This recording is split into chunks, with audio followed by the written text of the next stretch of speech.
Good evening, my people, or good morning, depending on where you are. Hope you and your families are doing well. To those watching live and those who will be watching later, thank you for tuning into our AEA Films YouTube channel, where our focus is telling African stories to the mainstream. So if you haven't already, please make sure you subscribe to the channel. We have a playlist of documentaries shot from across Africa, from Voodoo in Togo, the Dahomey Kingdom, Mali, and most recently our four-part documentary series, Kemet, A Journey Through the Black Land, where I explore the Egyptian leg of the Nile River as I travel from Cairo all the way down to Abu Simbel, which borders Sudan, and then back up to Alexandria. Uh, as always, as a theme with all our documentaries, we're discussing the African origins of different places, in this case, the Egyptian culture. So, as we say where I come from, no, thank you, which means you're welcome. So, last week we began a new series discussing films and their relevance to the contemporary world. And of course, on that particular episode, I was joined by my friend and my brother, Mr. Lionel Ache, who is here again with us. My brother Lionel, good evening to you. Good evening. Good evening, Tony. Onura, sorry. So, all right. So again, we go back a long way. So he knows me as different. He has so many different names for me. I have different names for him. Like Troy. Troy is my nickname for you, Troy. So Onura and Troy. So yeah, thanks for that introduction. I'm hyped to discuss this film. yeah, One of my favorite films of all time. So yeah, I'm very hyped. excellent. So again, tonight we'll be discussing. I would describe this film as one of the most impactful films of the colonial era. Okay, so it's a film which I think it's influenced us obviously, but it's also influenced a lot of filmmakers, a lot of our favorite filmmakers. And to start, what I want to actually do for you is just play you two clips. One of them will be the trailer, and another one will be some information about the film by filmmakers who've seen it. So enjoy.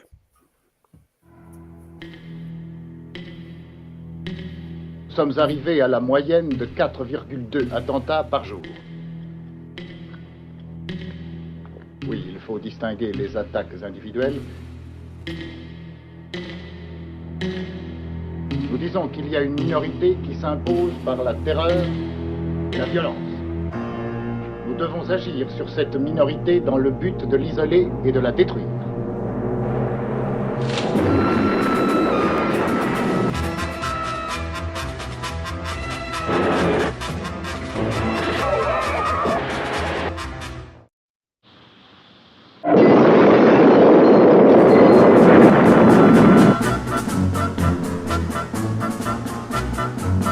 يصعب للشعب باش يبدا ثورة ويصعب له بزاف باش يوصلها ويصعب له أكثر وأكثر باش ينتصر. La France doit-elle rester en Algérie? Si vous répondez encore oui, vous devez en accepter toutes les conséquences nécessaires.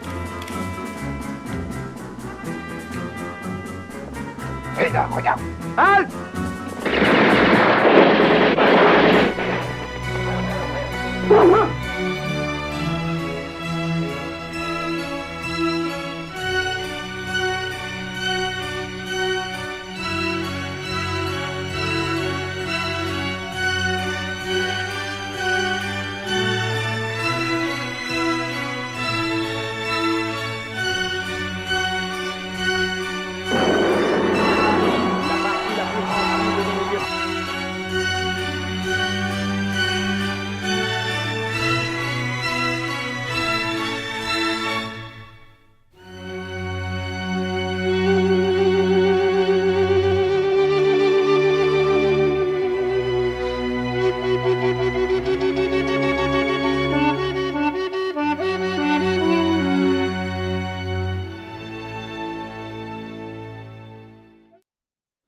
Man, this film, man. You know, it's funny. Every time I see I don't know when was the last time you saw the film, by the way. I saw this week as a refresher, but And before this week, when was the last time you saw the film? 10 years ago. You know, 10 years ago. I swear to you, I probably haven't seen the film for like 10 years. And every Yeah, time I 10 years. watch it, Yeah, it's like watching a new film. yeah. Look, there's a lot to get into today, so let's just get started. I was going to play a clip from some filmmakers about what they have to say about the film. But before we do that, actually, you know what? Let's play it now. Let's play it now just to so we can get all the conversation started. So again, this is a film that's impacted a ton of filmmakers. And here's just what a few of them have to say about it. It seemed like somebody in a handheld Aton or Eclair was just 60 millimeter, just right in the middle of the stuff, shooting. At the end of the film, where they show the various uprisers, I still don't. I mean, all that stuff is staged, but I don't know how they did that. They completely captured the raggedy edges of what protest is really like, where it's a wave of people and then there's nothing and then there's more. I mean, it's not like so many movies one sees where you've paid for 2,000 extras and God damn it, you're going to show them 2,000 extras. It was really fascinating the way they filmed those bomb scenes. I mean, you see, this wasn't no green screen or blue screen right there. You see people right there and the bomb going off right behind them. There used to be that title card on the front of the film that said not a single foot of this film is documentary, that it was all recreated, which is a pretty provocative thing to put at the front of a movie. But as it turns out, as you watch the film, it was a helpful thing to have. There are a couple of sequences which look very dangerous. I don't know if you could do them now. Yeah, I mean, so rather than I mean, you had Spike Lee, what's her name, Mira Nair, I think the lady who did Catway, and then Steve Soderbergh. Steve Soderbergh, by the way, I was watching Che. You remember the movie Che that he did? I was watching it the other day, and part one, bro, I don't know. You could tell he took a leaf out of Pontecorvo's book. Oh, yeah. But let's actually just get this started so that we're clear on what we're going to be discussing. So first things first, Lionel. Let's look at an overview of the film. So in terms of what is the political background of this film? What is the historical context of what is going on in Algeria that makes this film? Because for clarity, it is based on a true story. It is. So Lionel, if you could just tell us a little bit about that, please. Yeah. So just going back in history, the French actually invaded and took over Algeria in the 1830s to kind of distract the French population from the Bourbon monarchy at the time in France. And so invading Algeria was essentially a kind of a distraction, right? And so from then, they kind of, put ties there and control the country up until the 1950s, right? And obviously, as you know, when you colonize a country, you import a lot of your citizens to the country, and they kind of essentially take over the culture and everything else within the country. And so that led to kind of an independent squabble in 1954, right? The FLN party in Algeria.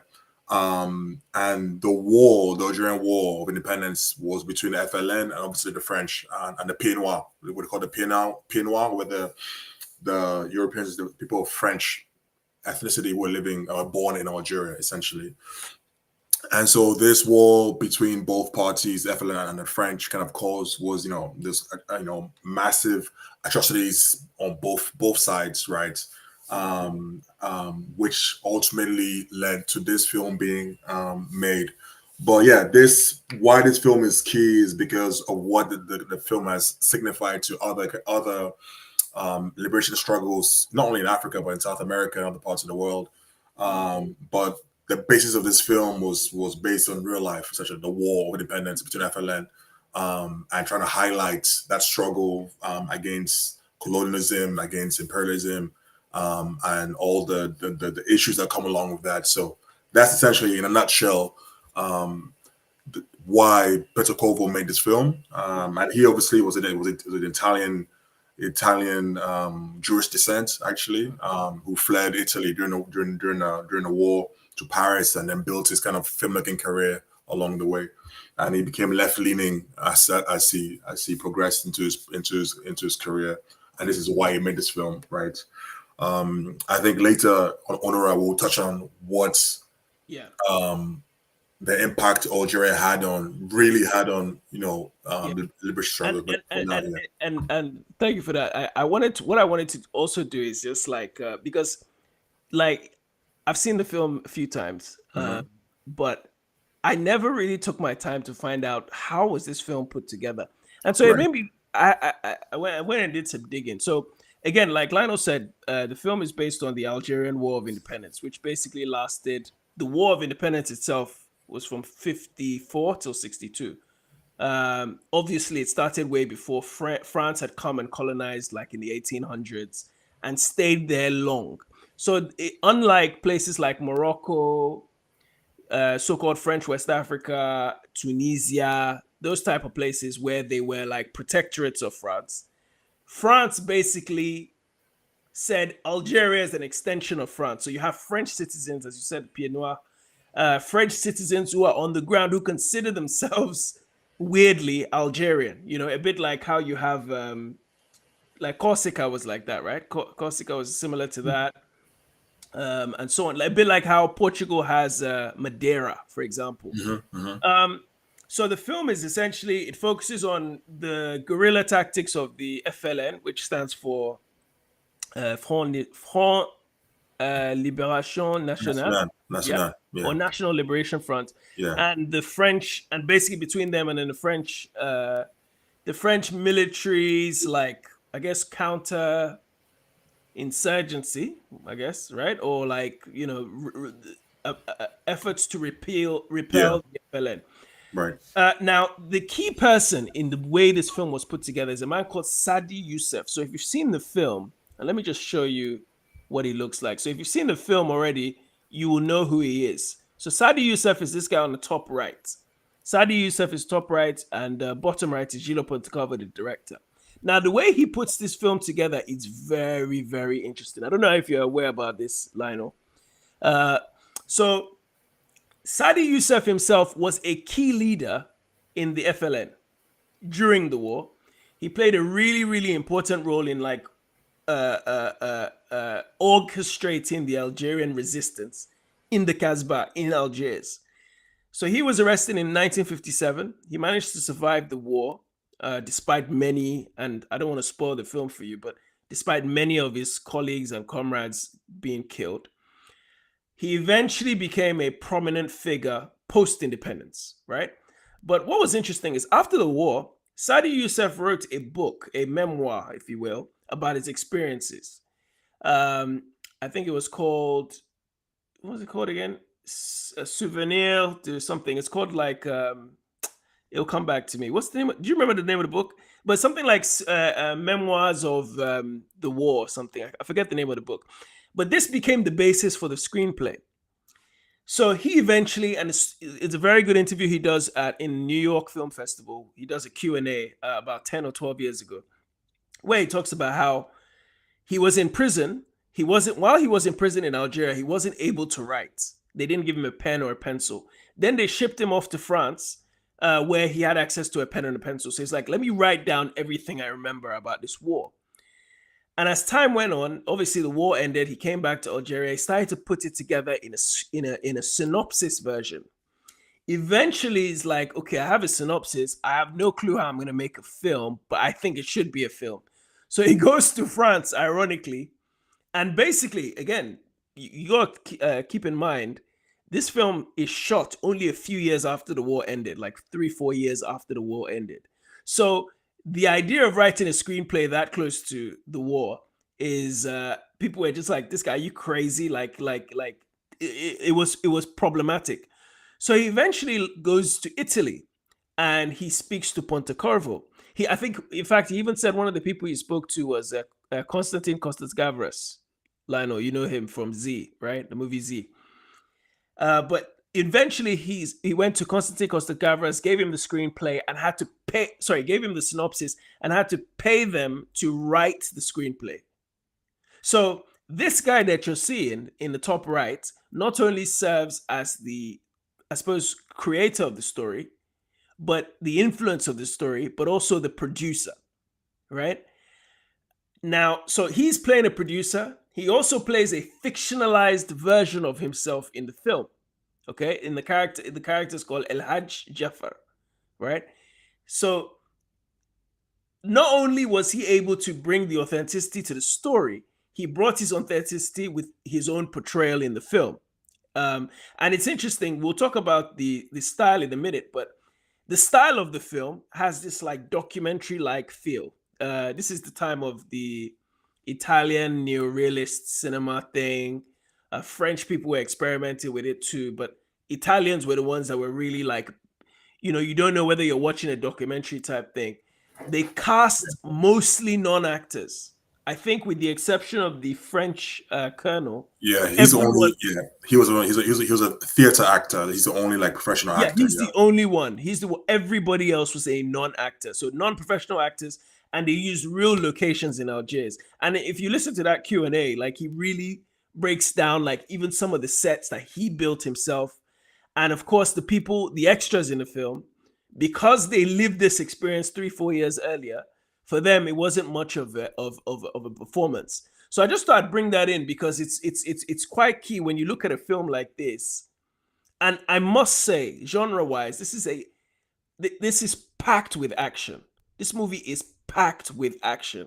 It's packed with action in such a way that, like, when you even start talking about what genre of film is it, it absolutely is an action film with a political edge to it. I don't know if there's anything you wanted to add, bro. Hello? Hello? yeah. So Yeah. it came right. So Yeah, Anthony. yeah. So I mean, for me, it's you. I mean, I actually didn't know a bit of what you just said. So you actually kind of explained the background of how Yeah. the film got made, but I want to really touch on the neorealist aspect. I think it gave it a very, very authentic feel, a very real feel, right? Yeah. And as you mentioned before, right, this goes back to the Italian neorealist cinema of Yeah. Rossellini, or other, De Sica and everyone else. Oh, yeah. So yeah, the use of those kind of like real actors who like experienced the whole period of war gave that kind of a very authentic feel. You can actually see it from their eyes. You can just see in their eyes that that experience and was their life. So it just gave it kind of a real kind of authentic feel to the film, which was good. Yeah. And I think and again, there's a lot more we can say about just the way the film was made. But talk a little bit, Lino, about Gillo Pontecorvo, the type of filmmaker he was. Yeah. And speaking about authenticity as well, right? The authenticity of the types of films that he made. Right. I don't know if you can go into a little bit of background as to who he is and the kind of films he made. Yeah. So I think for as I mentioned before, he was someone who was born into a pretty wealthy kind of Italian Jewish family, right? So he was born in kind of a small town called Pisa in Italy, and for him, and actually his brother became like a famous physicist, actually, in the world in that field.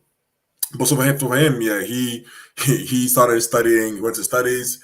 He wanted to study, I believe, was it science or something? And then he passed only 2 exams. He just couldn't get on with it. So he left that and went into film and documentary making.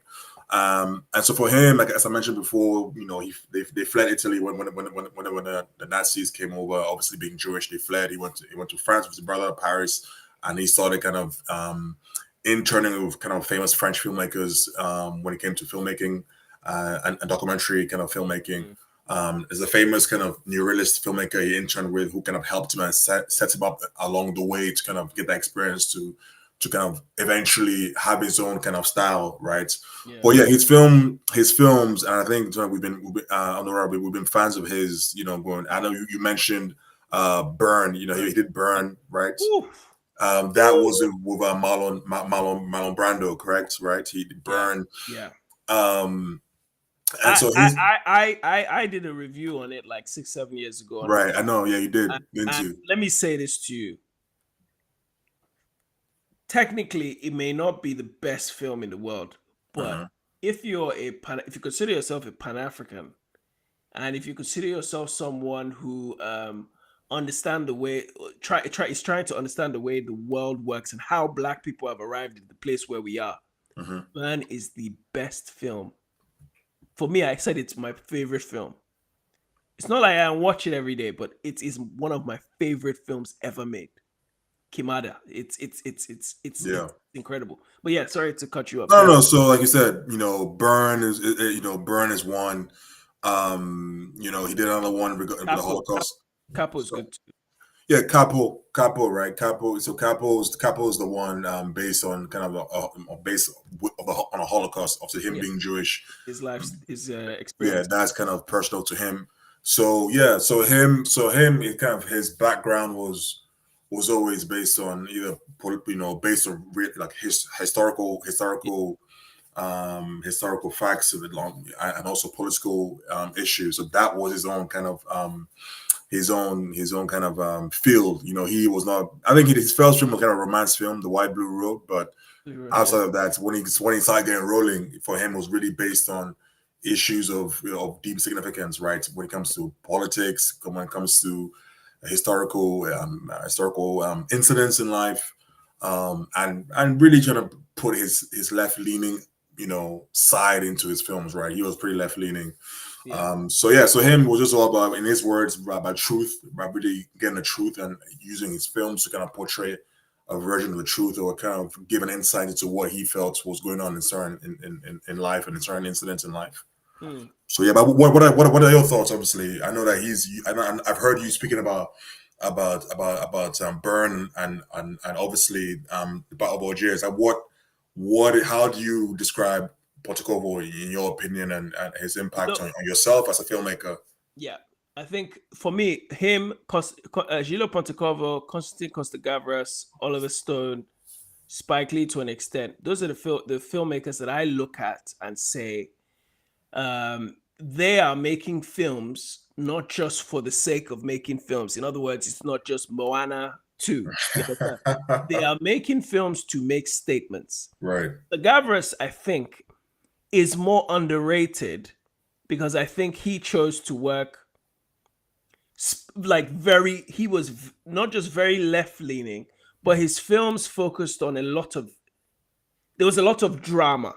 Yeah. Whereas in the case of Gillo and others, they did the epics, but they also had action. So the pace of, whereas Gavras and his son Romain, by the way, who directed the No Church in the Wild video with Kanye West, his son directed my favorite music video of all time as well. But my point I'm making is Gillo Pontecorvo as a filmmaker, not only has he influenced me, but he's the type of filmmaker I wish more filmmakers were. And it's no surprise you look at people like Steven Soderbergh who are influenced by his work, making films like Che and so on. Even Chris Nolan, influenced by him. Everyone, Chris Nolan for Dunkirk, he used the Battle of Algiers.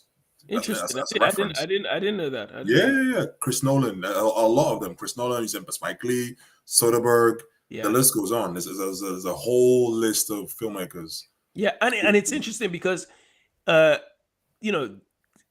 I think his last film was like in the 70s, I think. Battle of Algiers came out 66, Kimada came out 69, I think. So it's not as if this guy is making film, he keeps getting reintroduced to new generations. That's right. And this film in particular, because this is not only the film that is not only a brilliant film, but it's a film that discusses the revolution that took place in a country in Northern Africa subsequently influenced a lot of other African countries and African people, which I want to actually move on to now. Okay. So I want to try and move on to discussing the key themes in the film, but specifically, let me just maximize my screen. But specifically, I want to talk about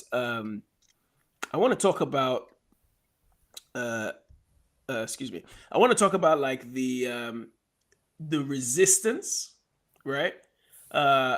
In terms of essentially this is a war that really happened. Yeah.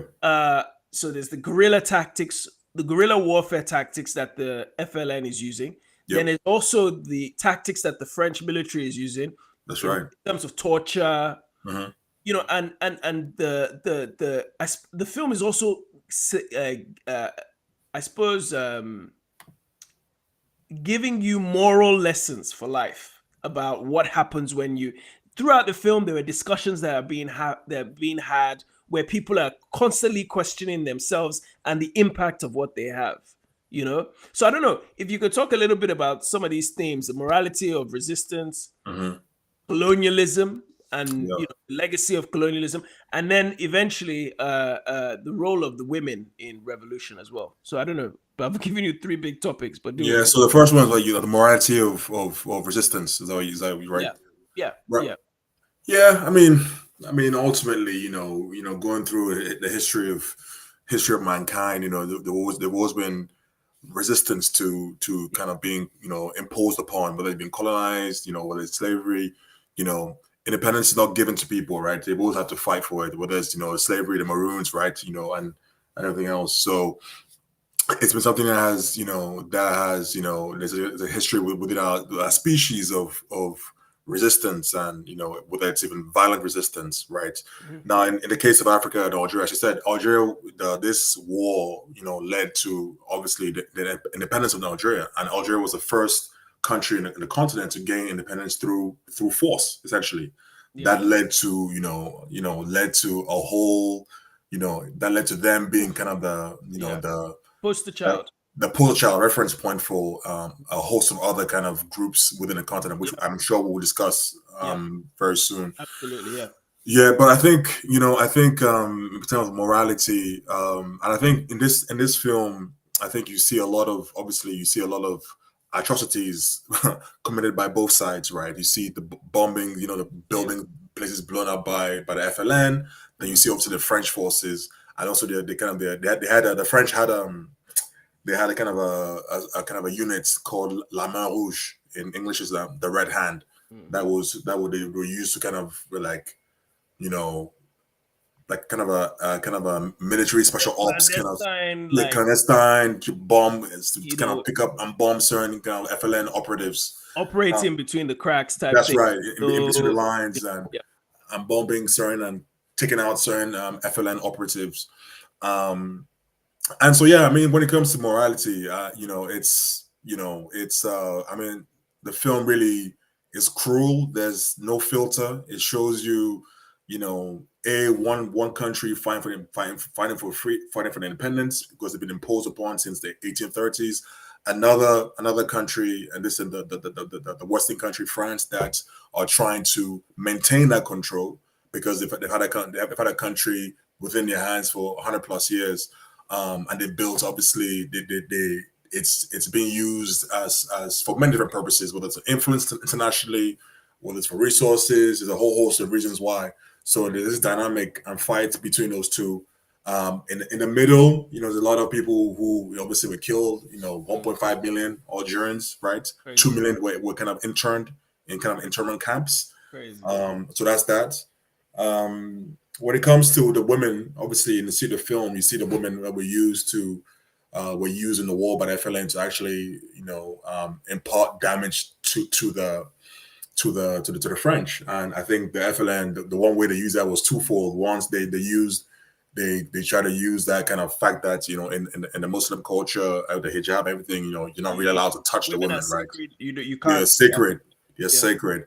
And so they use that, rightly or wrongly, I'm not sure, but they use that to bypass the French security controls. So that was one way. And secondly, they actually played on the French psyche, and by trying to, what's the word, whitenify their women, right? Their hairs and everything, to try and And stuff pass like them off as Yeah. white or close to white women, or maybe even mixed, to now bypass and actually inflict damage. So yeah, definitely they use all means at their disposal with the women, even kids. They usually use was essentially guerrilla, at the very term guerrilla warfare, to really try to gain any sort of advantage on the French.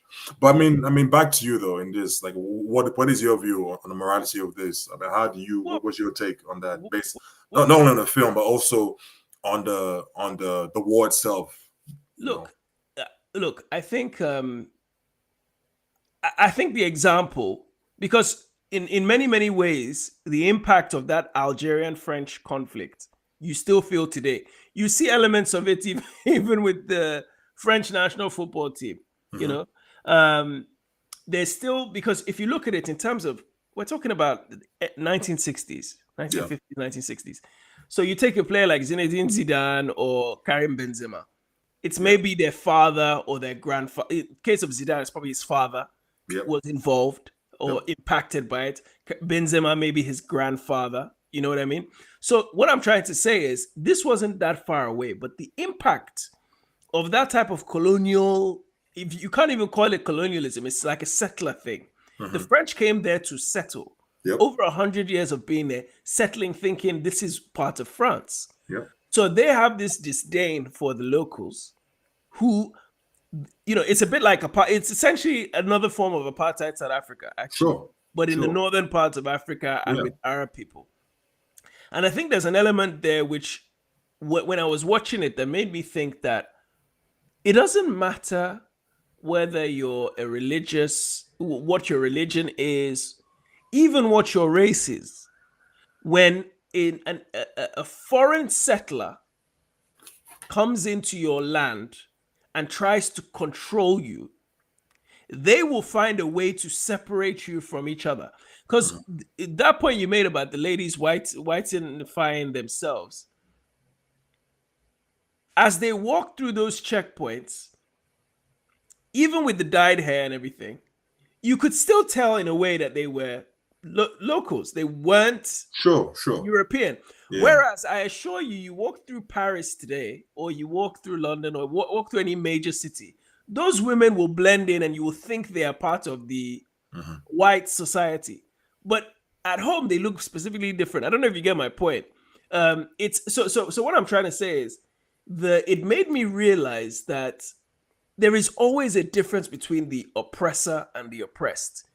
And that sometimes is phenotypical in terms, it's a phenotype, like the way they look. Sometimes it's in their mentality, you know, because for instance, the Sadi Youssef, the character who plays Jafar, you know, you look at him and you think, wow, this man could pass for a European man, but he is indigenous to this part of he's an Arab, ethnic Arab, but because of the religious and cultural difference, his phenotype can look different to the white people. I don't know if I'm making my point clear, but I'm basically trying to say that it made me think about colonial Ghana, for example. And there's a movie called Heritage Africa. I don't know if you've seen it before, which is basically a movie about the biggest Uncle Tom you've ever seen in your life, right? One Ghanaian man works in the European quarter of Accra and changed his name from, what did he change his name from in the film? The movie came out like in the 80s. He changed his name from, like, let's say Kwesi, called it Quincy, you know? This level of mental retardation that people go through because they have an enemy in their land. Right. So it's interesting. But I also wanted to bring up the point about the women, like the influence of the women, the impact of the women and the sacrifices they made. You know, these women, it's one thing to take off your hijab or your niqab and go and join the men and fight. It's another thing to be like, I'm going to cut my hair off. I'm going to dye my hair. I'm going to risk my life with my son and go into the white quarter or the European quarter and go, and I see young children, I see young innocent people, but I know that morally I won't live with myself if I don't do anything to get these people out of my land. And the film harkens back to this throughout. The role of women is so important right throughout the film. And since we're on that point, I just want to play this very, very quick clip. It's probably the most important scene in the film in understanding this point that we're trying to make about the women. Okay, so it's about 5 minutes. Let's watch it.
Voici, mademoiselle. Merci.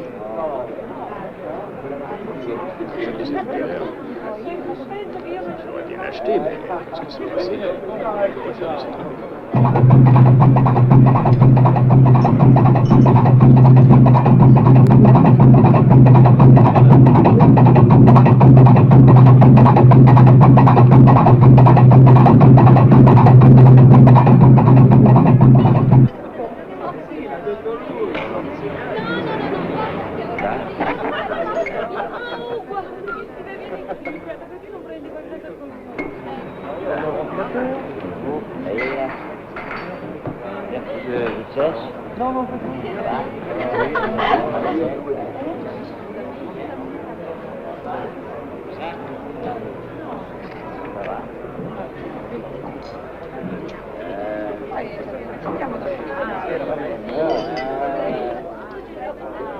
$100.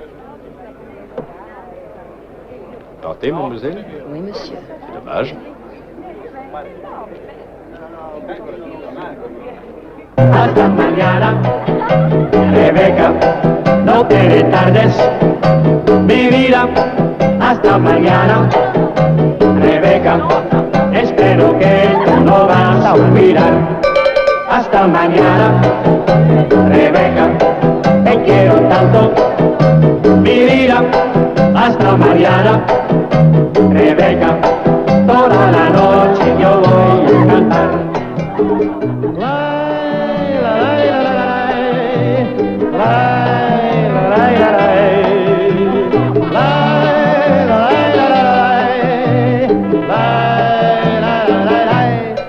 Hasta mañana, Rebeca, no te retardes, mi vida. Hasta mañana, Rebeca, espero que tú no vas a olvidar.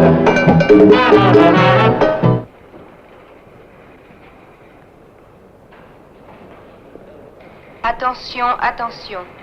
Le vol 432 en direction de Paris décollera avec un retard de 20 minutes.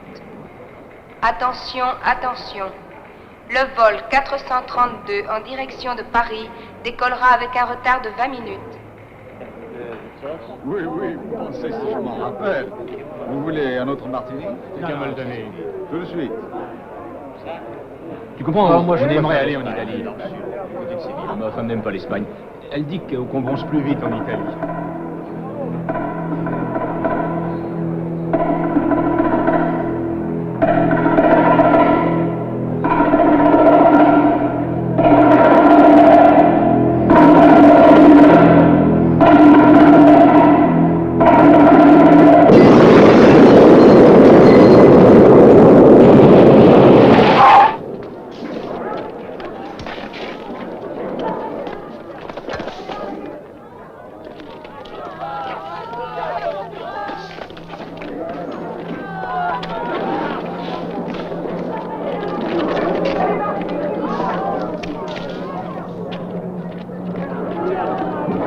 Juste à côté. Si le terme que tu fais, il en a entendu, ça fait vraiment très cher. Ah ouais. Mais qu'est-ce qui se passe? Ne perds pas de temps.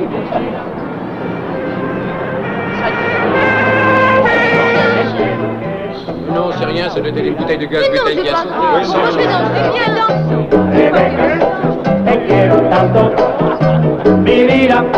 Hasta mañana, Rebeca.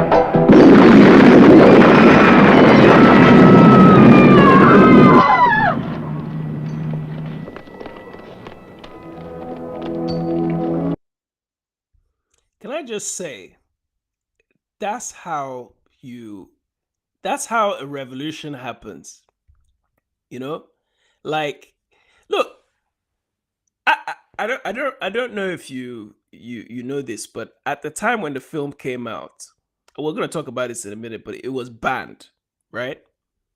And it was banned primarily because the people felt the French government obviously didn't want to tolerate this whole idea of we're going to make a movie after losing a battle or after losing a war with these guys. And then Lionel, can you hear me? By the way, okay. We're not gonna release a movie where we're showing how these people systematically broke us down to the point where morally we had to step back. But damn it, that is exactly how a revolution starts and is sustained. Now, obviously, the way Algeria has been run subsequently is another story. But certainly, I think I would have loved to see more so-called sub-Saharan African countries go about things the same way. I don't know. What are your thoughts just around that clip? I mean, listen, for me, it just again, for me, it just speaks to kind of the struggle on both sides, and it's something you've seen up until now. Is just the quest one party fighting fighting for their country and independence, and another country trying to kind of maintain dominance, and the kind of the morality play and the casualties that are caught in between. Innocent people are caught in between. So it's a very kind of it just speaks to the brutality of that fight, right? On both sides. And that highlights it, and it makes it more personal because it's the women who are actually out there doing it. Like you said, like I said earlier, like major sacrifices to on behalf of the revolution, to do that. So yeah. And you can only imagine, like, when you think of like Haitian Revolution, various other revolutions that have occurred, like related to Black people. Women were making sacrifices. Oh yeah. I had there's this historian named Paina Bello. She's from Haiti. She said that that during the Haitian Revolution, when cannons were, because you gotta remember these people were enslaved people on the plantation and so on. So they weren't really. Some of them were trained to fight, but most of them were just like, we see that our brothers and sisters are fighting, so we're going to join in. So you had situations where, this is what she says, that when cannons were being shot, they had no way of blocking them. So in some cases, women will take their babies. Oh my goodness. And put them in the... I know it sounds brutal, but... Wow. It sounds brutal, but when you think about what is at stake sometimes, you know what I mean? Like your life, like there's nobody, all those characters in the film, they must have thought at some point, I'm not going to make it. Like death is something that's going to come to me at some point, because what I'm doing can only provoke. It's like you're fighting a big four-headed giant. Yeah. I mean, look, I think you cannot understand putting yourself back in those days, especially the Haitian Revolution. But it does sound extremely brutal. But again, you're not there at the time to experience what was going on and understand the depths of what they were going through, right? Killings and mutilations and all that stuff. So like you said, maybe then they're like, we have to do whatever we have to do to rid this country of our oppressors. But yeah, it definitely sounds brutal. Looking at it from now in 2024, right? But yeah, everything sounds brutal. 2024. All right. Next thing I wanted to bring up was the cinematic and political influence of the film.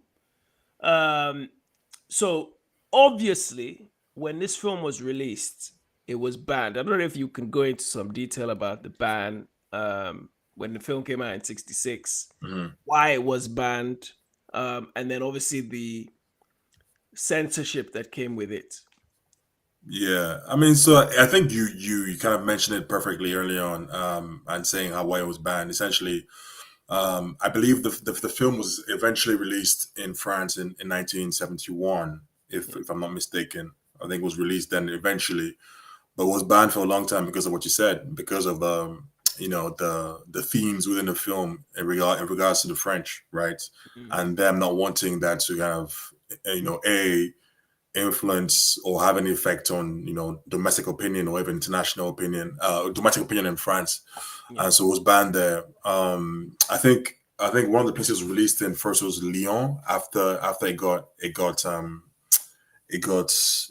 released, but even then there were edits made to the film when it was eventually released in '71. Were they in France? But yeah, I think essentially, like you said, it was just in society is about controlling the what's the word I'm trying to remember? It's controlling the narrative essentially. Yeah. And yeah, so from there, I mean, like you said, it was released. It was massive in the U.S. actually, and I reckon it was huge in the U.S. Well, actually, it's interesting also because just that whole US thing. Yeah. So the film, when it finally came out, a lot of it wasn't like a big release or anything, but it was uh, a lot of the radical black organizations had access to the film. A bit like if you watch that movie, the black exploitation movie, so-called black exploitation movie, Sweet Sweetback's Badass Son, Melvin Van Peebles' film. It was the Black Panther Party that made it required watching. Initially, when it came out, Melvin Van Peebles, I think he hired one cinema, and one Black Panther member came and saw the film and was so like, and that's what ultimately made the film a big box office hit. So it's similar thing happened with Battle of Algiers. It was like the radical Black Panther Party wasn't around, but a lot of the radical black organizations, because of their links to Algeria, by the way, Right. which we'll talk about, because of their links to Algeria and Algeria's hub as a place for liberation, they were the ones that really pushed it in the States. But ultimately, film comes out in '66. It's banned in France. And I think really because of the depiction of the French military, right? Yep. The brutal tactics that they employed, the use of torture, and also I think the way the film was sympathetic to the Algerian cause, right? Yeah. The Algerian resistance. That pissed off the French. Yeah, I think what Petrocovo, what he said to that was, I try to be fair. I try to show both sides and show the atrocities committed by both sides. Is what he said to counter what people said that, oh, you're being very one-sided towards the Algerians. Like, no, I was trying to be fair, and the film was very fair. And I think I actually think he portrayed the colonel too sympathetic, personally. Yeah, I think he overdid it with possible. That's my own personal but opinion. probably because he wanted to go too far. Maybe he wanted to get it released maybe in France, right? Because the film was banned for like a year in France, right? Yeah, and then. But it didn't see release till 1971 because no distributor in France would take the film, essentially because they were anti. Even in the Venice Film Festival, like French critics kind of walked out from the screening and were just outraged about the film. So the French. It's a provocative film. Yeah. The war had only just ended in '62, so it was seen as like reopening wounds. A lot of French people were pissed. We've lost this country that we had for over 100 years. The Pied Noir people in so like you said, the screenings, limited screenings, heavily censored throughout the '60s and the '70s, actually. And the far-right parliamentary group, the OS, right? The French OS, they actually made bomb threats like to cinemas. Like, if you show this film in this cinema in France, we might bomb the cinema. Yeah. And I think some bombings did happen. I'm not sure. I'm not sure. And I think they also sent death threats to Pontecorvo himself. Like, hey, my guy, be careful here. So it came with a lot of risk. And as you know, the OAS were the group that actually tried to assassinate the French president Charles de Gaulle when he started kind of initiating French withdrawal from Algeria. They're like, no, this is our country. This is for us, and they actually kind of made a plot to take him out. Essentially, the OS. So that is how deep, Which, if you watch the film, The Day of the Jackal, that kind of goes into that aspect of a fun fact. The OS that coup against the sitting French president was with the collaboration of Alan Dulles, who we mentioned the previous film breakdown. It was they worked with Alan Dulles, the director of the CIA, to kind of take him out. So it's again, it just shows how the world is so interconnected, because at the same time, CIA, FBI that we're talking about last week, they were, especially as the film eventually was released, like in the late 60s, early 70s. At this point in time, their number one target is members of the Black Panther Party. So you have Black Panther Party members leaving in exile. You have people like Assata Shakur, who goes to Cuba, still is in Cuba, by the way. And then you have people like Eldridge Cleaver, who was their Minister of Information, I think, fleeing with his wife Kathleen to Algeria, as well as many other figures who we'll talk about in a minute. But I wanted to just bring up this image here, actually, that I don't know if you guys could see it. In the top left, this is in Algeria. You see Eldridge Cleaver talking to Stokely Carmichael, or what's his name again? Toure. What's his name? Kwame Toure, aka Kwame Toure. So it just shows you the movement of the Black Panther Party members and other revolutionaries to this part of the world. So I just thought that was an interesting point. I don't know if there's anything else you wanted to add on that whole influence that the film has, the connection to other struggles that the movie had to that the movie had on. Or the movie itself had. Okay. Yeah, the movie. Yeah. So the movie itself. Yeah. So yeah, the movie was, like you said, there were stories about, you hear stories in the US about Black Panther Party members watching this film in cinema screens with notes, taking notes, literally taking notes. How to fight exactly, taking notes. So that was how impactful it was for them, in the States, So yeah, I mean, the film was that kind of film, not only to filmmakers but also to kind of movements like them, and it's really kind of, and even as we saw, like even the kind of the Pentagon screened this in 2003, right? So you had governments trying to, preempt or see ways that, independence movement. The link to Iraq as well. Yeah, that's exactly. So I mean, look, the film from when it was released to current day, extremely impactful in many ways. But this is a good time to segue to the next point, which is Algeria's role in global liberation, right? At that time in particular. So specifically this time period. Right. Let me ask you. So we've mentioned Black Panther Party, but I don't know if you could talk a little bit about what happened after independence in 1962. How did Algeria develop this reputation? And then if you could talk about some of the figures that ended up in Algeria. I know we mentioned Eldridge Cleaver, but any prominent figures that you could mention that ended up in Algeria at this point after? Yeah, so I mean, after as I mentioned, they were the first country in the continent to gain independence through force, essentially, and through force.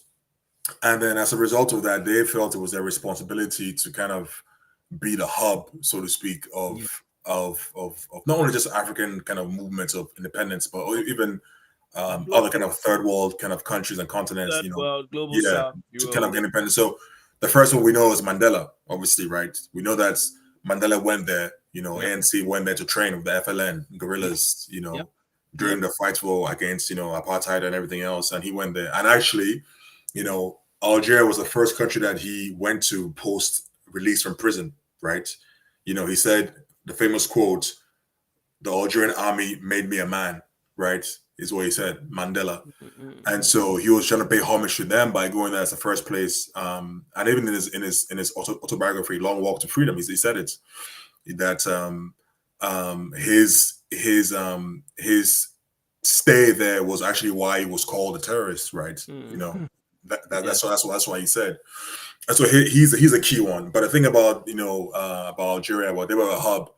And the thing about that, they utilized all the buildings that the French left to kind of host all these kind of groups from different countries and within a continent and outside the continent. So all these massive buildings that the French used to host their ministries, they kind of took over them, right? So we know that there were groups from Namibian forces who were fighting the Germans.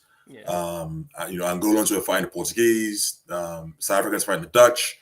I think at one point there were 80 Zimbabweans, right? Yeah. So I think at one point there were 80 groups that they were hosting in Algiers, 80 essentially. There's actually a very good documentary called Eldridge Cleaver Black Panther. It's made by Swedish guys. And in it, it's basically about Eldridge Cleaver's exile in Algeria. But there's a scene, there's a point where Eldridge is sat down, they're breaking bread with revolutionaries from Zimbabwe, Angola, Mozambique, where else? Obviously, Black Panther members and several Rhodesia, so-called Rhodesia. And they're all just discussing the struggle and how they can all work together and everything.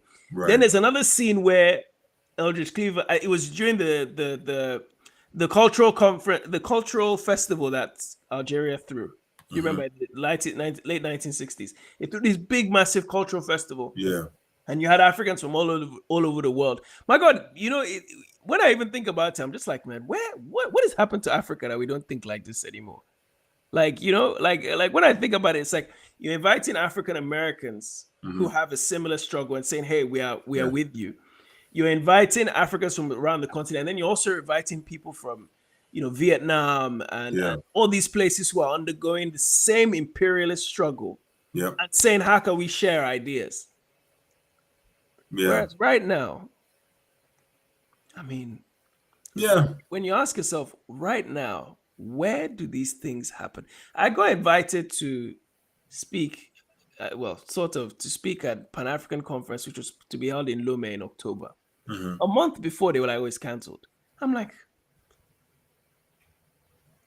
how is such an important event? And I don't know who is organizing it, but I'm like, who are your panelists? Like, I'm not saying I don't deserve to be there, but I'm like, who else have you got? Like there's some people that you should be getting, and they didn't even have any access. I was suggesting them people that they should get, and they were like, oh, we don't have any access to this person. I'm like, so what are you going there to discuss? What are we really discussing these days as Pan-Africans or so-called Pan-Africans? We seem to separate. Look at Haiti, for example, and I always talk about this a lot. Haiti has been trying for over a decade to join the African Union. They keep getting rejected because they are not on the African continent. But is there more African a nation than Haiti? Think about it.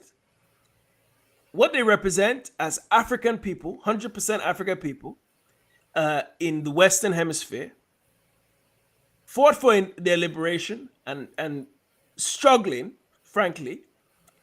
They live in Babylon, essentially. Their borders with Dominican Republic, the biggest Uncle Toms in the Latina world. They're big brother. They're the people that are surrounded by the United States of America and so on. They themselves, culturally, in terms of religion and even their version of Creole, is closer to African than what we practice in Africa. Yet they are not given full membership of the African Union. What was the point in the OAU when it started? Wasn't the idea that all Black people, when you had the first Pan-African Conference in 1900, wasn't the idea that all Black people, regardless of where you are, come under one banner? Meanwhile, Morocco, yes, it's in Africa, but Morocco sometimes wants to be part of the African Union, sometimes doesn't, even though they're practicing their own version of, a version of enslavement of Black people. And I know this because I've gone to Morocco the last two years in a row, and I see this with my own two eyes. Yet Haiti is not being allowed. So what are we doing as African people? And it speaks to this so-called freedom that we have. Because on the one hand, Algeria fought, and there's a line in the thing where Ali Lapointe is having a conversation with the top dog, and he's like, listen, when we get rid of them, that's when it really starts. And I think in the case of most African countries, if not all, every country has failed. Every country. I don't know what your thoughts are on that. I mean, yeah, listen, you know, in terms of, I think what you're speaking about is I guess unity in a way. I think I think ultimately the core word is unity. I think within the continent, I believe, and I Not think just within the continent, but within, you see, sorry to cut you off, but if you see, this is where I get frustrated because on the one hand, we're supposed to be, Africa as the continent is supposed to be the hub. It's the training ground for everybody. Again, Algeria, Egypt of 1950, 1960 were allies with so-called Western Africa, Sub-Saharan Africa. Black Panther Party members, the vanguard of African American society and the dictators of revolution, were coming to Africa. Now, North Africa is separate to West Africa, separate to East Africa. Yes, there's a ethnic issue there, fine. It's always been there, but there's also a lot of people from Algeria, Egypt that are African. But that connection is separated. African Americans, even the word African is in some cases, they're like, oh, we don't even want to call ourselves African. yeah, but Afro-Latinas sometimes don't want to call themselves Afro. So what I'm saying, the point I'm getting at is we've segmented ourselves. Everyone's, even us in West Africa, we're like, oh, no. We're not, we're you people are Ghanaians, we're Nigerians. yeah, but see, but Cameroonians, you're English speaking Cameroon, French speaking Cameroon. yeah, but We've gone from being one unitary group, which uses this skin color as the connector, to yeah, now but like, oh no, let's go and separate. I'm afraid, that is, I think of the world. I'm afraid, I think that's just, I said it's all down to unity, and that's broken. Yeah, I think the thing about history, and this is not just in Africa, but throughout history, the ways of kind of controlling a people or a continent or a region is divide and conquer, is creating division and making it easy to conquer or control, whether it's by the minds or physically, right? And I think when it comes to kind of the African American parts, and there is definitely not the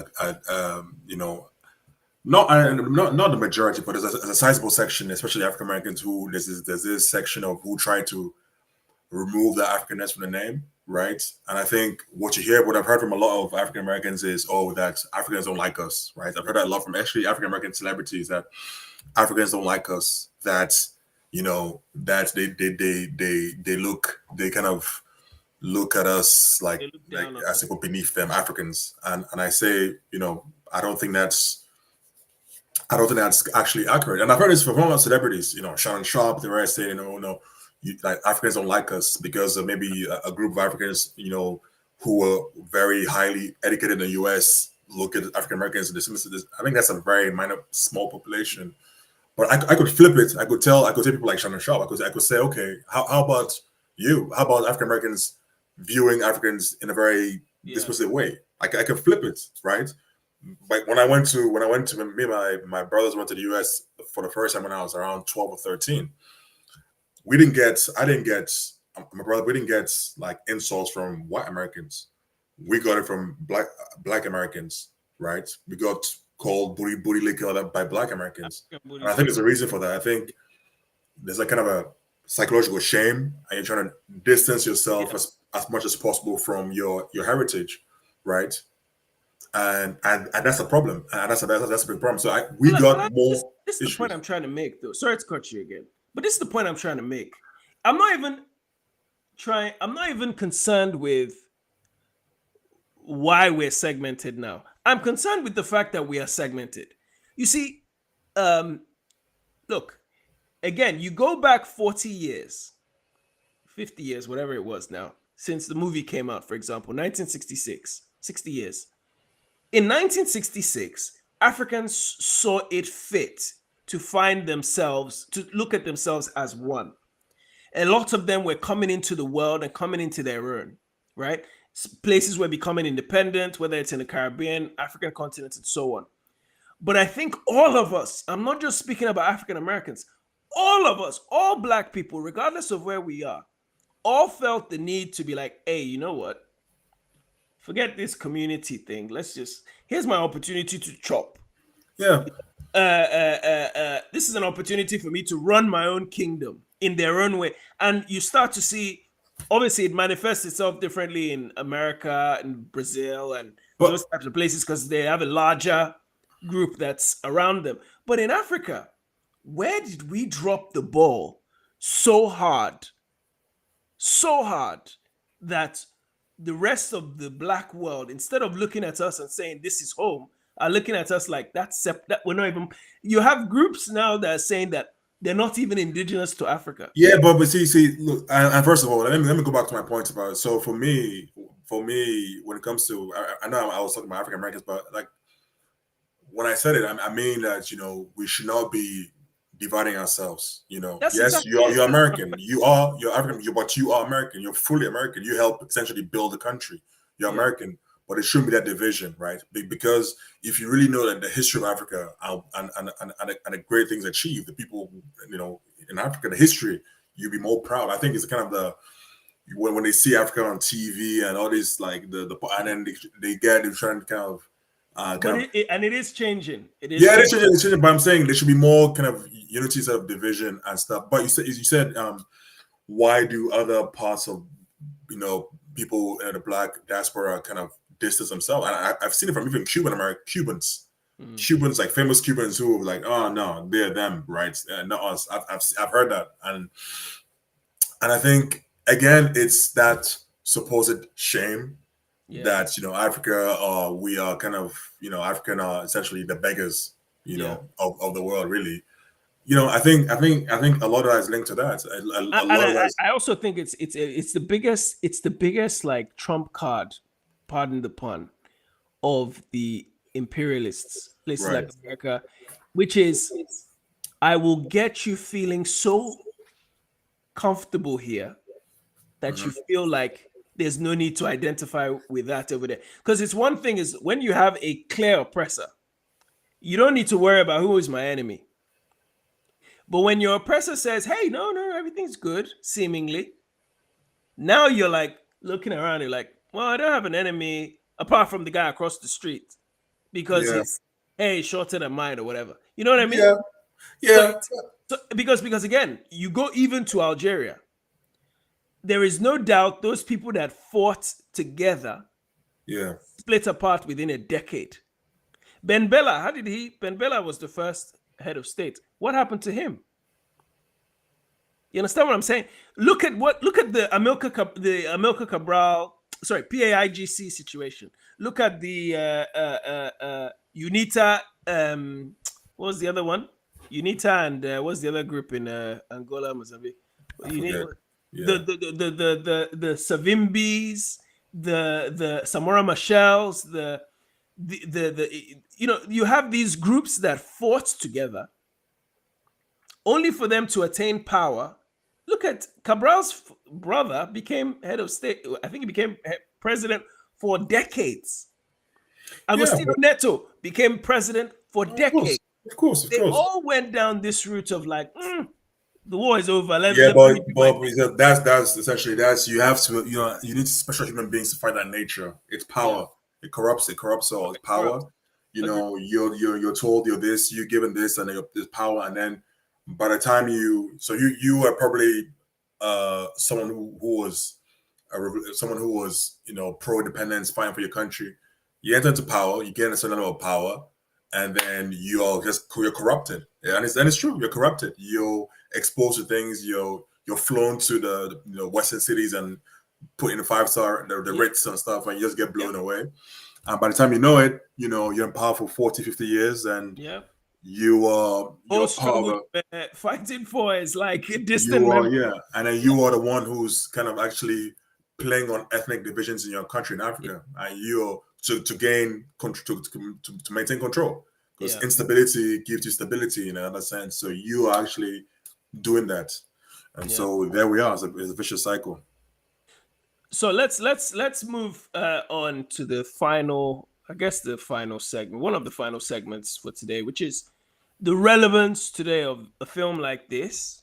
We're already kind of talking about it now, pretty much, but Yeah. I wanted to just like talk a little bit about the relevance of the film, the anti-colonial struggles which we are all facing in the black world, really, right? The Caribbean is still, there are parts of the Caribbean still talking about, okay, we should get rid of the Queen as our head of state. You know, it's still not happened. There are parts of Africa which are still like being dictated to by France, right? The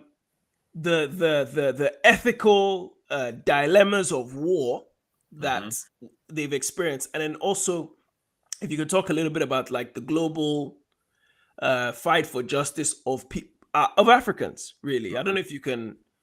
So the first question was essentially, repeat that. You said So I was mainly referring to the relevance of this film. Film in the like anti-colonial struggle. Okay. Then, and also if you could bring it to like more contemporary times as well.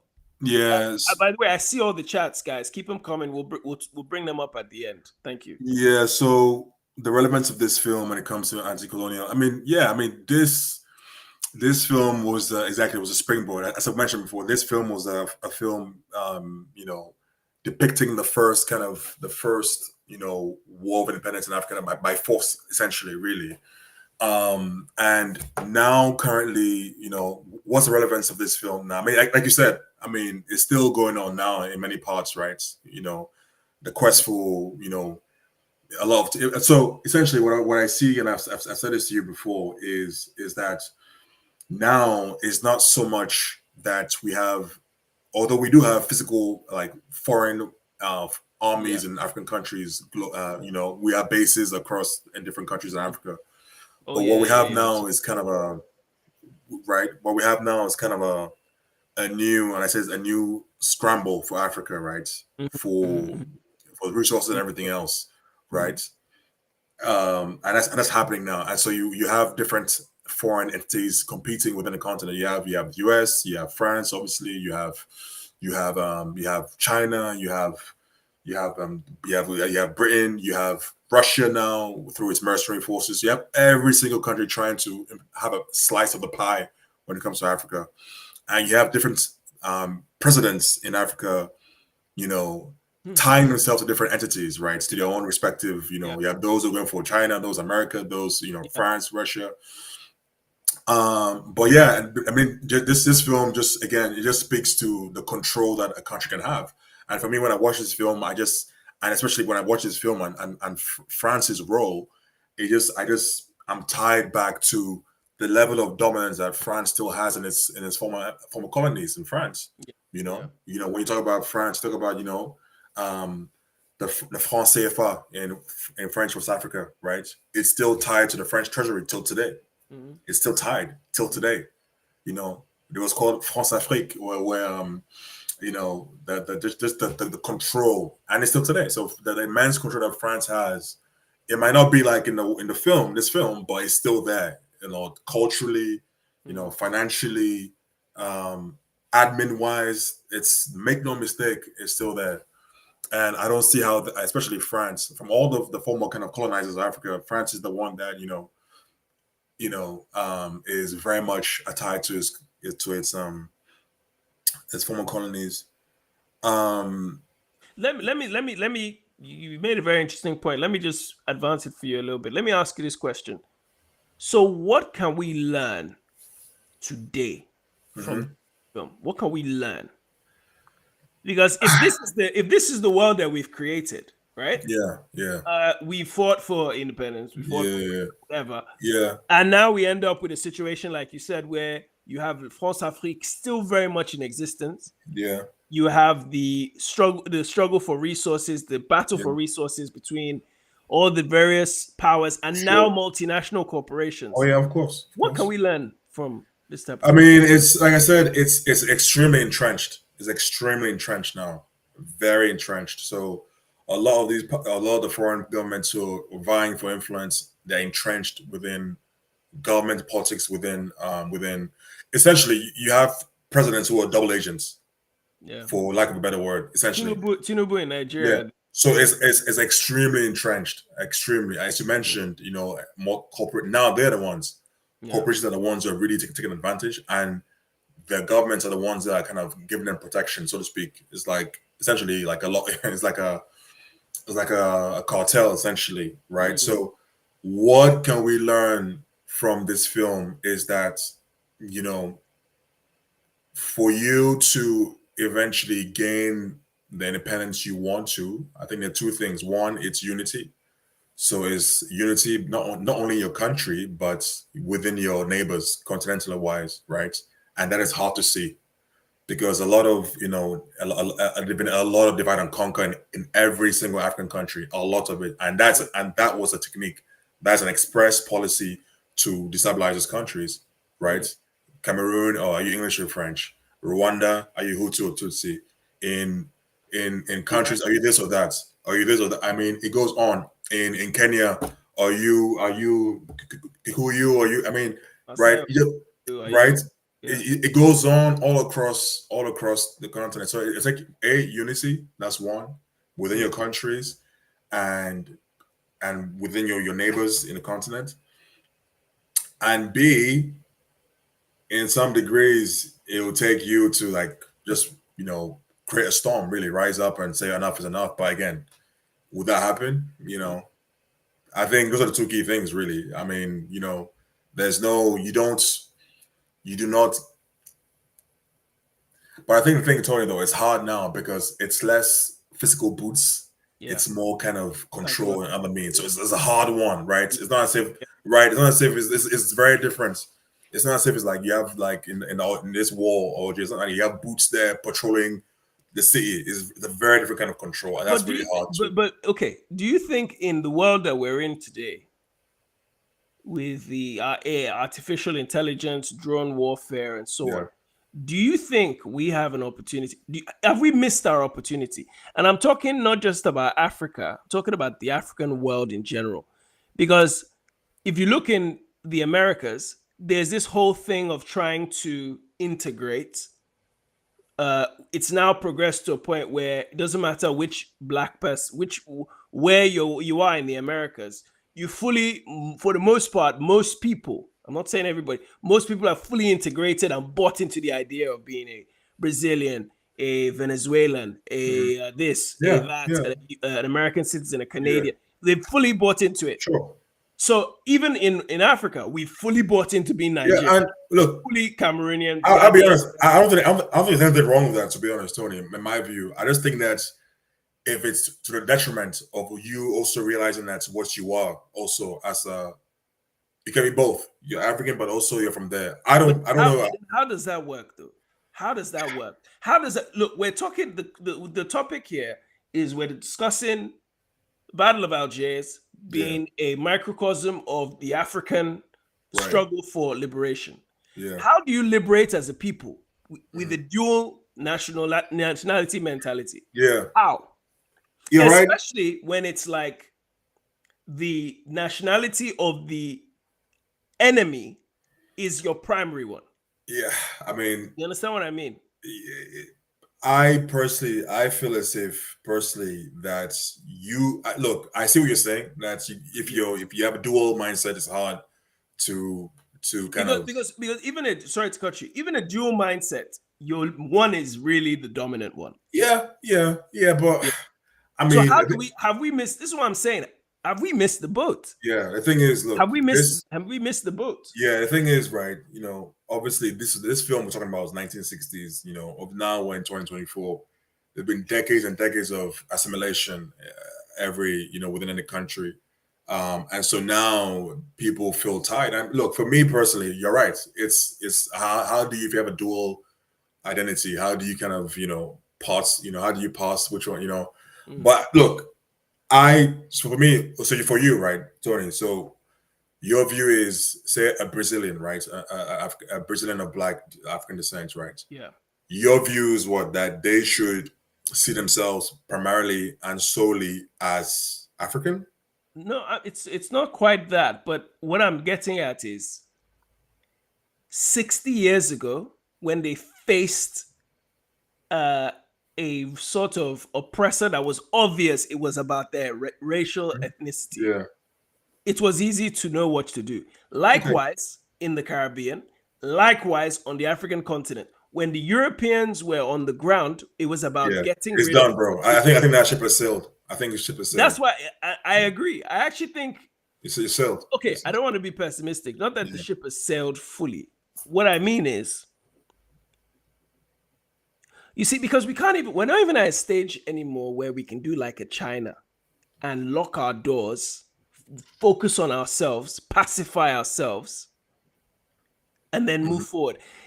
An interesting point about the movie, at the very start of the movie, when that Ali Lepoint guy joins the organization, Jaffa tells him, we have to clean house first before we start the struggle. Yeah. Today, where do you start cleaning house? If you're in Africa, you will find that the people probably talking the most are the ones you have to get rid of first. When you go to the US, you will find the people talking the most are the ones you have to get rid of. Because now being a double agent is not only something that is profitable, but it is something which is seen, the larger population of our people see it as, that's how you should be. Why should you think African first and not American, or African first and not Brazilian? Why should you? Yeah, but I think that ship is sailed. That ship is sailed, brother. It's sailed. You know, ultimately it's sailed. If you go to Brazil, they are Brazilian for themselves and of African descent, right? America, the American of African, and sometimes even not. Let me say this though. Yeah, I do think it will take Africa, maybe not one African country, but it will take somewhere in Africa creating a model similar to the model of and again, it's always hard because of the sheer amount of resources in Africa, but similar to the model of the Middle East, where you have a domino effect of nations figuring out culturally we have to stick to our way of doing things. Now, I think that's some way off, by the way. It's not in our lifetime. I don't even think it's in my children's lifetime. Simply because even culturally as a people, my brother, there is not one race of people on this planet that is more culturally confused than African people, Black people. We don't believe in our own gods. We barely speak our own languages. We focus primarily on getting Western trinkets, toys, education. That anything to do with us is second fiddle. The only thing that we like, look when you hear African culture, what are they talking about? Our music? Is it our music? Afrobeat? Where they're basically rapping about the same crap that we complain about in hip hop? Is it our weddings? Oh, let's just go and do these big lavish weddings where we dress. This is really how African culture is exported. And I push back on that because I'm like, that isn't the culture that matters. The FLN in Algeria wasn't saying, hey, look at how we dress. No, they were like, this is what is in line with the way we think. And this is why I bring up the example of Middle East, the so-called Middle East, is they have a unitary culture, religion, way of life, what's the word? Ethics, code of ethics. But in Africa, anything goes, bro. Yeah, look, not just Africa, but amongst Black people, anything goes. But I think ultimately, right now it's very entrenched. I think right now, if you're someone from Africa, you need to focus on those within the continent, because I think, people identify where, they grew up, or their immediate forefathers grew up in, right? So I think if you're African, first of all, focus on the continent and the people within your continent, right? And then when that's solved, then eventually maybe the minds of the rest of this world might open. But for now, it's a long, long, long journey to what's your kind of view of it. A long way, very long. I think we've missed a key opportunity, and I don't know when the next opportunity will come around again. Yeah. But let's take some comments. There's been a few comments, so let's just take a few. Thank you so much, DC Ank. Good to see you, my brother.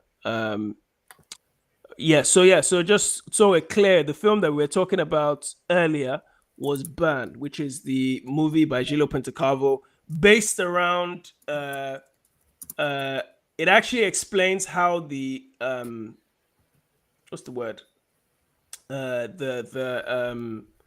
The struggle for not independence, but liberation of the so-called slave colonies in the Caribbean, and how the Europeans and then the light-skinned people eventually took control. So let's so the movie is called Burn Kimada. That's the movie. So Bennett Media says it's nothing wrong with micro identity, but the macro one has purpose also. Fake borders make our identities at times. DZ, just fake borders make. Oh, I think I remember what you were talking about. I've only met one African in America that outwardly said he didn't like us. Only one. I find out how to believe, but okay. No. You've only met one African in. Okay. Yeah, in America, and sadly, when you go on the continent, you'll see that we obsess over African Americans. Yeah. We obsess, by the way. I've been in Nigeria last month. We absolutely obsess over. Yeah, exactly. And even us, remember us when we were at boarding school in Togo. Yeah. Lionel and I went to boarding school in Togo. Look, man. I'm a fan of a lot of I'm a fan of a lot of things, and sports. I'm a lot of fan of a lot of American stuff. So. Yeah. Good point, Bennett Media. If you can't act on Africanism, then it's creating an issue. Africanness should be actionable and in reach. Okay, excellent. Focus or gold. You have spineless governments like Kenya doing the bidding of the UN at the behest of the United States, sending troops to Haiti. Meanwhile, Haiti can't become a member of the African Union. Lionel, I don't know if you wanted to comment on that. Yeah, it's a tricky one. I mean, look, yeah, it's. I think you're best place to actually comment on this, since. I mean, I can't disagree with anything. Me too. Africa will not make any real progress unless there's a large-scale cultural revolution akin to what Mao did in China. Yes, this is what I was saying about. We need to shut our borders, but who's going to do that? Nobody. The Black American population will be absorbed in the next 50 to 100 years. What happened in Brazil and Argentina is happening as we speak in the US. Comments, Lionel? So you mean by absorbed meaning? Meaning the whole concept of African American won't really exist. Right. Yeah. Like in Brazil. Yeah, but Brazil, they still try to observe some African in some parts, like in Bahia, Salvador de Bahia, right? Am I wrong in saying that?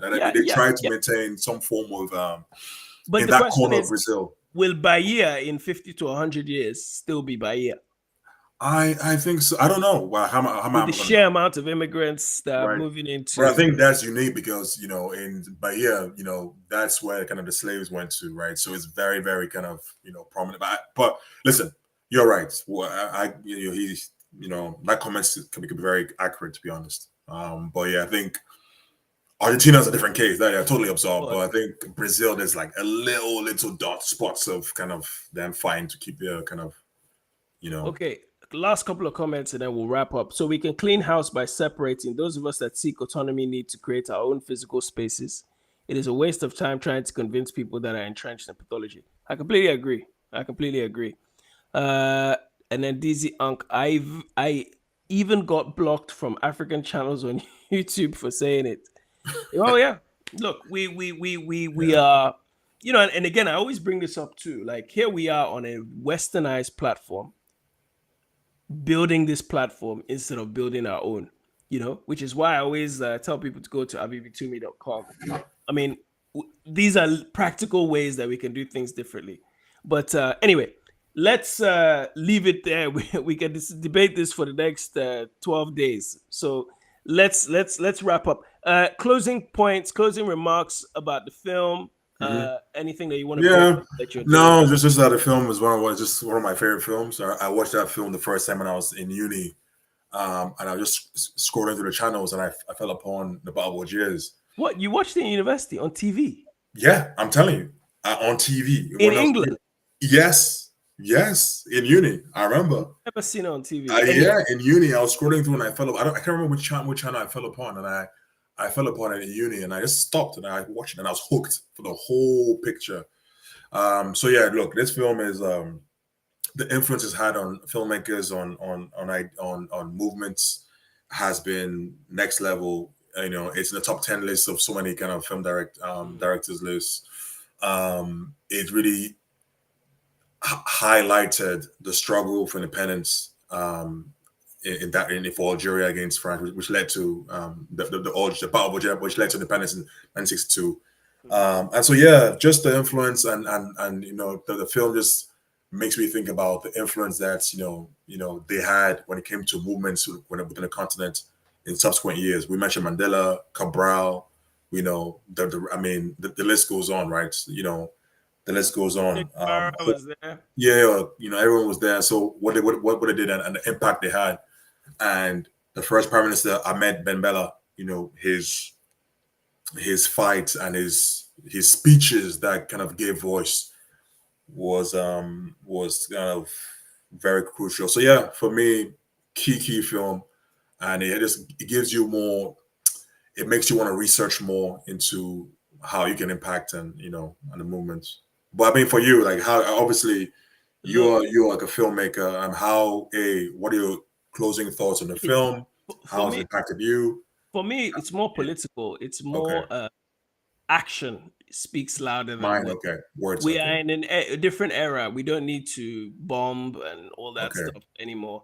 But we are in a position where we can genuinely come together and do things right. And I think we need to try and build, just on a practical level, building our own platforms, building our own places where we can divest our pounds and dollars and whatever currency and euros towards what will help us be liberated economically. Because that is really the problem. If you look at the index of so-called poorest countries, lowest GDP countries, we are talking about African countries for the most part. Until we get to a place where we stop being a paradox, where we are on the one hand very resource wealthy, but then economically poor, we are not making any difference. I think certainly the connections being made with our brothers and sisters across the pond need to be enforced a bit more. And like I forget who it was that said it, we need to do away and not try and convince the ones who are far gone and work on the ones who are still within reach. So yeah, so I've got a link there at the bottom. abibitumi.com. It's run by my good friend and brother, Dr. Cambon, African-centered social media platform. Please make sure, if you haven't, create a profile there. As always, this video will be on that platform as well. My brother Lionel, thank you so much. Appreciate you. Thank you, Nora. Thank you. Thank you so much for coming on as these conversations we've been having for years. So it's good to do these once again. To the people who tuned in the chat, thank you so much. DZ, Ankh, Focus of Fold, Bennett Media, and whoever else. I appreciate you. Thank you so much for tuning in. And peace and love, my people. Have a good evening. Nice one.